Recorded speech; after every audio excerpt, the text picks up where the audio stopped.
Assalamualaikum warahmatullahi wabarakatuh. Salam sejahtera bagi kita semua. Om Swastiastu, Namo Buddhaya, salam kebajikan.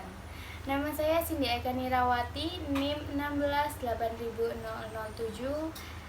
Program Studi Pendidikan Guru Sekolah Dasar Angkatan 2016, Fakultas Pedagogik dan Psikologi, Universitas PGRI Adibuana Surabaya. Pada kesempatan kali ini, saya akan mempresentasikan artikel saya yang berjudul Pengaruh Metode Wisdom terhadap Hasil Belajar Sistem Pencernaan Manusia, siswa kelas 5 SDN Menanggal 601 Surabaya.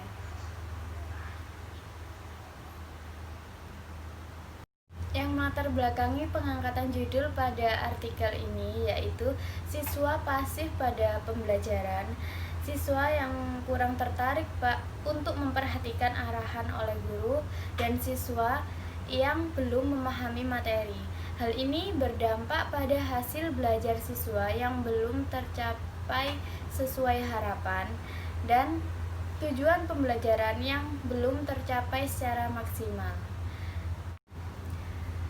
Hal ini belum sejalan dengan kurikulum yang berlaku saat ini, yaitu kurikulum 2013 yang menuntut siswa untuk aktif, mandiri, interaktif, dan inovatif. Inovatif yang dimaksud pada kali ini yaitu inovatif untuk berinovasi pada model pembelajaran, metode pembelajaran, serta media pembelajaran. Saya memfokuskan untuk berinovasi pada metode pembelajaran sehingga saya mengambil salah satu metode pembelajaran yaitu metode Wisdom. Dalam hal ini maka muncul rumusan masalah yaitu adakah pengaruh metode Wisdom terhadap hasil belajar sistem pencernaan manusia siswa kelas 5 SDN Menanggal 601 Surabaya. Desain penelitian ini adalah penelitian kuantitatif through experimental design, pre-test, post-test, control group design yang dengan keterangan R sebagai kelas, X sebagai perlakuan, O1 sebagai hasil pretest sebelum diberi perlakuan pada kelas eksperimen, dan O2 adalah hasil post-test sesudah diberi perlakuan pada kelas eksperimen. O3 adalah hasil pretest sebelum diberi perlakuan pada kelas kontrol, dan O4 adalah hasil post-test sesudah diberi perlakuan pada kelas kontrol. Saya menggunakan kelas 5 sebagai populasi yang terdiri dari kelas 5A, B, dan C. Dari ketiga kelas ini saya memilih 2 kelas sebagai sampel. Nah, sampel ini saya ambil menggunakan teknik cluster sampling dengan uji Bartlett. Data yang saya ambil untuk uji Bartlett ini adalah dari data nilai PTS Gasal dari masing-masing kelas, sehingga terpilih sampel kelas 5A sebagai kelas eksperimen dan kelas 5B sebagai kelas kontrol.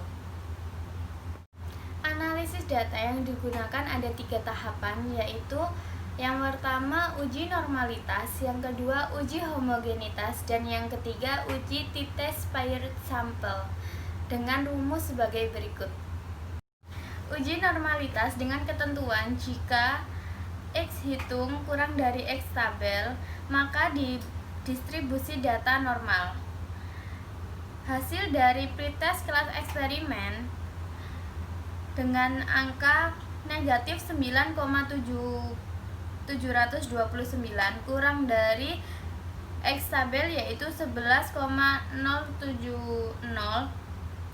dan post test kelas kontrol negatif 13,808 kurang dari X tabel yaitu 11,070, dan pretest kelas eksperimen yaitu negatif 58,082 kurang dari 11,070, post test kelas kontrol negatif 55,545 kurang dari 11,070, dinyatakan data berdistribusi normal.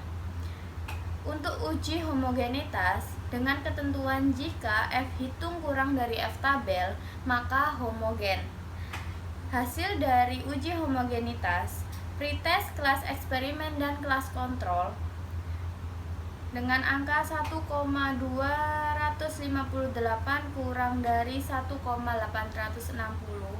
dan hasil post-test kelas eksperimen dan kontrol dengan angka 1,775 kurang dari 1,860 dinyatakan homogen. Uji hipotesis dengan ketentuan H0 diterima jika negatif T tabel kurang dari T hitung. H0 ditolak jika T hitung lebih dari T tabel atau T hitung kurang dari negatif T tabel.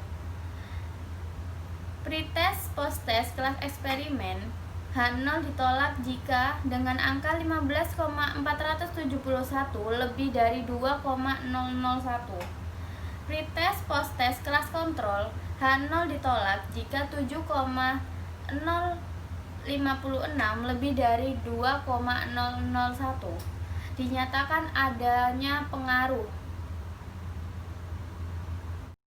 Hasil penelitian menunjukkan bahwa angka hasil uji T pada kelas eksperimen adalah 15,471 dan angka uji T pada kelas kontrol adalah 7,056.